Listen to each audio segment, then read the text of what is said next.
So let's focus, we've got the dissidents on one hand who are very, very rare in the system. But what about the majority of the population? And let's focus on them for a moment, particularly in the Soviet Union. Maybe you can talk about other authoritarian regimes in the 20th century as well.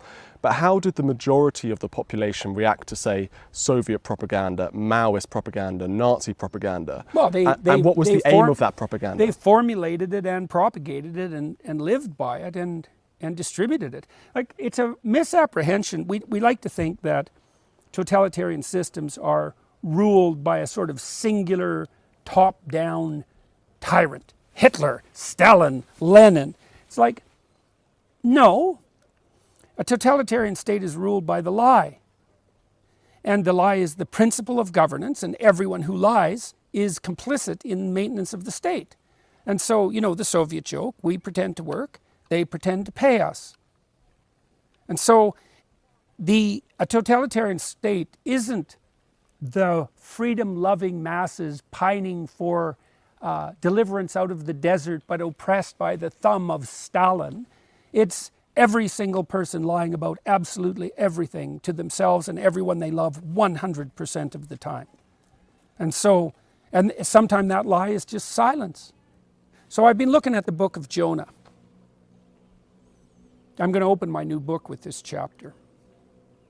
So Jonah, as far as we know, is just minding his own business. And then he hears a voice. It's the voice of conscience, because that's established by this time in the biblical corpus. It's the voice of conscience. And it says, you know that city Nineveh? That's actually a city of foreigners, by the way, and enemies of the Israelites. So not a city that Jonah would necessarily be sympathetic towards, or vice versa. God says, you know that city Nineveh? And Jonah says, yeah. Well, they've fallen off the rails in a serious way, and I'm thinking about taking them out.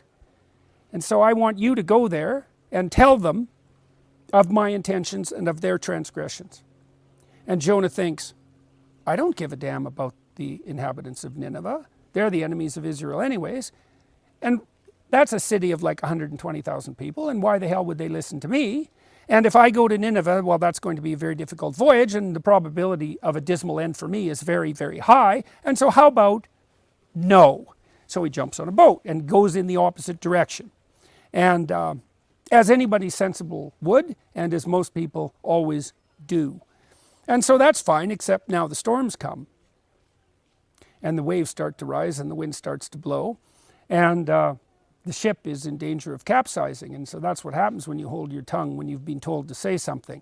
And so the sailors, who are a rather superstitious lot, think there must be someone on this boat who isn't in the good graces of the gods they serve. And so they start to go through the passenger list and ask everybody. And Jonah admits that he had a direct commandment which he broke, and that he's the guy to blame.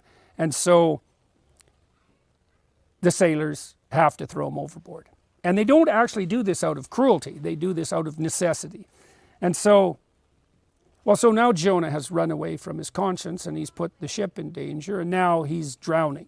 And you think, well, that's pretty bad, because he's going to die. But that's not bad enough, because the next thing that happens is a creature from the abyss itself comes up from the bottom of reality and takes him in its jaws and takes him all the way down to hell. And it is hell. He's 3 days down there, just like Christ harrowing hell, right? And there are explicit references to the bottom of the ocean being hell in the book of Jonah. So this isn't my imagination.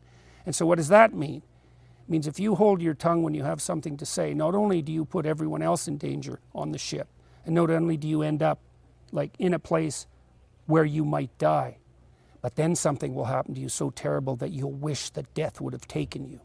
And so now Jonah's at the bottom of the ocean, baking away, because he didn't say what he was called upon to say, and he repents and says, all right, you know, I've learned my lesson. Now that I've been in hell itself, I'll go to Nineveh as you commanded. And so the whale goes up to the shore and spits him out, and away he goes. And then he goes to Nineveh and he tells them what he has to tell them, and they actually repent, oddly enough, and don't destroy him. Maybe because he has the courage of his conviction by this point. And God spares the city from destruction. Well, that's what that story means. So You hold your tongue when you have something to say at your peril. And that's a sin of omission, right? And people are willing to pass that off. You know, why do I have to put my neck out? It's like, hey man, part of the reason is you're putting your neck out no matter what you do. People don't understand that, eh?